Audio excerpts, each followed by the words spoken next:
So, hi, Action Coach community. Today we have Mr. Andrew Rhatigan from Rhatigan Real Estate. Andrew, great to see you. How are you today? I'm great, thank you, Tom, and it's a pleasure to be here. Thank you for having me. Fantastic, fantastic. So, as you can see, we've all got the makeup on. We're ready to go with this interview here today. So, Andrew, can you tell our listeners here today, what do you do and how long have you been doing it? Well, essentially, in my current form, I'm a real estate agent, and I've created a bespoke independent agency that specializes in helping people buy property as well as selling property. And I've tried to bring my personality and my expertise into it. And I started that about 2 years ago now. Excellent, excellent. And what do you think it is that makes you a little bit different to maybe some of the competitors out there? I think one of the things I embraced when I started my business was I'm trying not to be everyone's cup of tea. And I think oftentimes in business, we feel we need to please a broader range of people to get desired results. And what I learned quite quickly was if you're the everyman, you don't really stand out.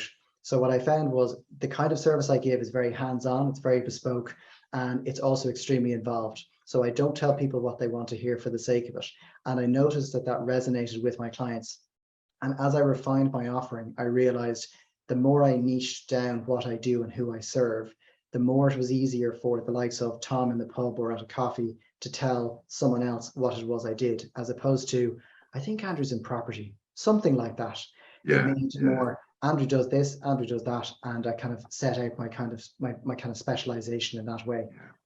And again, your history and the family and all have been involved in property for many, many years. So you'd be well known throughout the circle, and you've also worked in other estate agents as well for a period of time. Yes, I did. Well, I suppose growing up, I think I had more plasterers at the kitchen table than I did family members a lot of the time. And I always really enjoyed it. And I think I got that entrepreneurial element of my attitude from my father and my uncles, because I think they obviously have to think on their feet. It's a very challenging environment to be in. And I suppose there's no way of not absorbing that kind of information when you're surrounded by it. And then obviously I learned the basics of property from them. And then I obviously honed that working with an agent, Janet Carroll. It was a fabulous operation. I really enjoyed every minute of working with her. Fantastic. So tell me, the big C, COVID came along. So what were the one or two actions that you took or changed due to the pandemic? I think the biggest thing that I did was actually start my own business. We were in the height of lockdown and we were expecting my second daughter, who's now just over 18 months old. Congratulations. Thank you very much. A beautiful girl. So I'm now outnumbered by girls. So I definitely know my place at this point. Smile politely is first and then apologize is second, whether you've done anything wrong or not. And at the time, I probably said to myself, what part of where do I see my life going? So it gave me, I think when we're all busy all the time, it's very easy to be running around, action oriented, but very, very seldom reflective on what it is you want to do going forward, because you oftentimes don't get the time to really look at that. And I decided, what part of my life do I want to start taking more control over and how do I see it progressing? And it was purely personal idea to say, well, what if I took who I am and I created a business around who I am and how I do things? And it was then the action I took from that. So that was probably the first big one. And then the second one was probably embracing my way of doing things and being willing to wait for it to resonate with other people while still being proactive. That was probably two. And presumably then you had to, like everybody else, go into the online virtual world and a lot more meetings that way because you couldn't meet people for a cup of coffee and stuff. But I'm sure you're currently doing a mixture of both. Yes, well, I think property is one of those unusual areas of the market where you're in people's most private space all the time. So from the get-go, any agent is usually within someone's private dwelling, or they know kind of the insider knowledge that the general public may not know. And I saw two trains of thought. I saw some people that were terrified of COVID and didn't want to see anybody. And I saw people who had alternative opinions. But regardless, as an estate agent, because you're in people's personal space, you have to adapt accordingly to what their level of comfort is. So some people, it was standing outside their house, 20 feet apart, trying to have a discussion about what they hope to achieve. And for others, it was email or the advent of Zoom made a big difference to be able to connect with people as well. But it offered us, COVID brought change, accelerated change. So I think it's actually created a much more exciting world. And if we haven't changed, then you're in trouble. So most of us haven't changed and adapted. So tell me, what is the biggest learning then in the last few years that you've had since you became a business owner, Andrew? Far and away, what I've learned is actually the approach I take to anything when it goes wrong. I think what I used to do as a business owner when I was younger, firstly, I was starting with an idea that I hoped would work so I could then have the freedom I wanted to live the life I wanted, which oftentimes you say, well, when I make money, I will then do X, which obviously you have the audacity to assume you're going to be alive long enough for that to happen. So what I realized creating this business was it's in line with my personality and my skill sets, but the view I took to everything was curiosity. So if something went wrong, I took a step back and I was curious about how it happened, where it could go, and how I could apply and learn from it going forward, as opposed to being reactive and saying, oh my God, this has happened or someone's upset. And a big part of that was it took the pressure off my interaction with people. So I was approaching it from a kind of a helicopter view of, okay, this is happening. How do we strategically manage this now? How do we learn from it? And how do we apply that going forward? And that was a huge part of it for me. And it frees you up to realize that we all take things very seriously. But sometimes if you take a step back, it actually gives you a better viewpoint than if you just try and tackle it in the heat of the moment.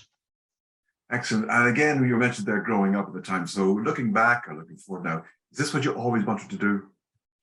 I think if I looked at a trend from when I was growing up, I always loved people. I always loved interaction, and I always loved being able to make a difference in other people's lives, whether that was a service I was providing, a product I was, imparting on people. Even when I was younger and I wanted to buy my first car, I cut grass. And I still remember that even my interactions with people, if it was someone who was a little bit older and I noticed something else needed to be done, it would be done without telling them, and then they'd be left with that good feeling.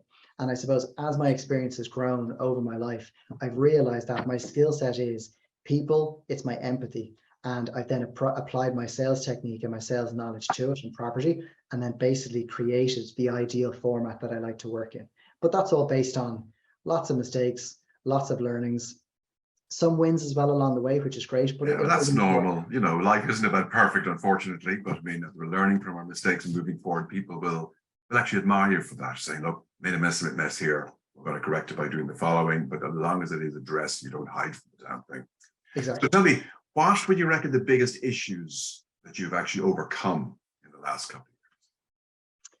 I think the biggest element has been building a business without using a huge budget.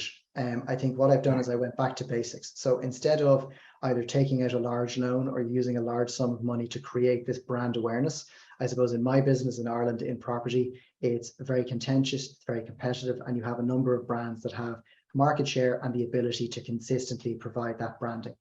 What I really did was I went back to basics. So to overcome that, I basically took the eye of, I'm going to be patient, I'm going to apply the curiosity, but almost like the grassroots politician, I said, well, who can I connect with, build those relationships as I go forward, and then that then germinates into a larger network. And the great thing was it meant meeting really lovely people, having coffee with no outcome, and then over time it naturally became, oh, Andrew's in my ecosystem, he's the type of character I like, I know someone for that. So in other words, networking, but networking properly. Networking with a purpose, as opposed to a with a purpose, even better. Yeah, exactly. Even better. Absolutely. So I need to ask you, because the business I'm in, who's the best coach you ever had? Was it a parent? Was it a friend? Was it an outside mentor? You don't have to mention any names, but have you ever taken advice from a mentor, or who would you regard as having been your coach? I do actually have a mentor, and I think one of the biggest things I found is it's actually quite like almost like therapy or dating. You have to find the right person that is aligned with who you are in your personality and your characteristics, but also has that external ability to look at what it is you're saying to them and provide either solutions or questions that provide you with the solutions through that kind of interrogation or self-reflection. And I think for a lot of people, they probably don't see as much the value that can really be gotten from outsourcing that and paying for someone to do that. Because two things, when something's free, you don't often appreciate it. So if you have a family member, even if they're extremely successful, you take it for granted because they're always there and you don't have to pay anything for it. But the best thing I ever did was invest in someone outside of myself, outside of my family, and I'm accountable to them, they're accountable to me, but it means that I have a separate area of my life that I can work on and then kind of learn as I go after I've had those interactions as well. It's been invaluable. Fantastic. Did you ever think of becoming a coach yourself? You never know. If property goes south, there could be a dovetail between Rhatigan Property and Rhatigan Consulting. Well, the way you put that across, I think, was absolutely fantastic. So tell me, what does the future look like in the immediate future, 5 to 10 years, and what do you think the biggest challenges you face would be? I think property is an unusual market in Ireland at the best of times. I think we're going through changes in a number of ways, even how people buy, a lot of people internationally post-COVID. But as the dust settles going forward, I think it's about, I suppose, aside from the supply and demand questions that are involved around property, for me, it's about how can I scale the type of business I have while still providing the same type of value I do. So a big part of what I do is me. And I'm very mindful that I have a unique personality where I will listen to people and hear different things than someone else might. So a big part of my job, and I suppose my fulfillment end of my business, is how am I going to scale it going forward in a way Yes. that I still enjoy it rather than feeling like I'm selling out for the sake of it. So that's a big part Okay. of what I'm looking at. Okay, interesting. So you're obviously very old, but what would you say to somebody thinking of going into business for themselves? I think we need to embrace failure more in Ireland. I think the biggest thing I would say to anybody is, this goes back to, I suppose, both my parents passed at a young age. And I think one of the things that I'm quite mindful of is we all assume we have time later on to do whatever it is we want to do. If someone is thinking of starting a business, my opinion is you're going to make mistakes, you're going to win or you're going to learn. And it's about dusting yourself off and surrounding yourself with the right people who really encourage you and invigorate you to keep going when you need to keep going, but also just draw a line under something and start again. And I think everyone's version of winning is different. And one of the biggest things I've found with people is, much like property, someone wants more money, someone might want a better experience, or someone is going through a difficult time and all they want is an outlet. As a business owner, you have to acknowledge what it is you want. Are you building to sell and make lots of money and hate the process? Or are you going to start a local independent shop, but you're going to provide value to your community and to yourself? And I think by embracing who you really are, building something and being willing to let it go wrong and keep going is probably the one thing I would say to anybody. But also do it. I mean, if you're 70 and you wish you had done something, I think it's the biggest cancer to people is regret. Yeah, I think that's absolutely, you're so eloquent, you put that across so well. But I think the most important part of it is, you got to have focus. But you asked the question that what is success? Like, that's part of what, as a coach, I would ask people. And everybody struggles with what is success. They think they know what it is, but they've never actually written it down and had somebody query them on it. And I struggled with it myself when I was asked the first time, like, what is success? It's a really hard question for people because there's no set answer, because we're all different what we see success as, but that's really good there. So tell me, if you started your business again, would you do anything differently? Would I do anything differently? I think from a practical standpoint, you could always change things. I think I probably stalled on certain things like my website, where I spent time agonizing over it, as opposed to just getting up and getting out there. I suppose from a practical, reflective standpoint, that's something I could have looked at. But overall, I think it's probably the fact that I've done certain businesses before and my age, I'm now 37, that I took a more, Oh, terribly. I'm getting old now, yeah, getting the bus pass soon. But I suppose it taught me to really take that more open approach to how I do things and not be as concerned about what other people think. Okay. But yeah, I suppose we could always improve as we go. Yeah, so I may have skipped a question, but I didn't ask you at the very beginning. So can you describe to our listeners in the Action Coach community here, who would an ideal customer be for Andrew Rhatigan? So my clients tend to be busy executives, managers, business owners, C-suite executives, and also obviously international households that are either looking to buy or sell property in Ireland. And on the buy side, they basically require someone they can outsource their stress, time, and all the requirements to. And on the sell side, it's someone who needs that kind of, they're very results driven, but the results to each person is different. Okay, excellent. And how would people get in contact with you there? Does it go directly to your website? And what website is that for our listeners? Yep. So my website is rre.ie, which is the shortened form of Rhatigan Real Estate, and you'll get all the contact details there. But I'm also on Instagram at Rhatigan Loves Property and on LinkedIn as well. Fantastic. So guys, write that down and make sure you contact Andrew if you have any queries. And I presume you'd be okay for people just to ring you for an informal chat initially, just to get to know you and to maybe perhaps link in with you on LinkedIn. Absolutely, absolutely. And anyone who's based nationally in Dublin is more than welcome to have a coffee as well. Well, now there's an offer you can't refuse, guys. Andrew, thank you so much for your time. Really pleasant enjoying you. I could talk for another hour or two. You might find me boring, but that's what I would do. Anyway, great stuff, Andrew, and have a great weekend. Thank you so much. Thank you, Tom. Greatly appreciated.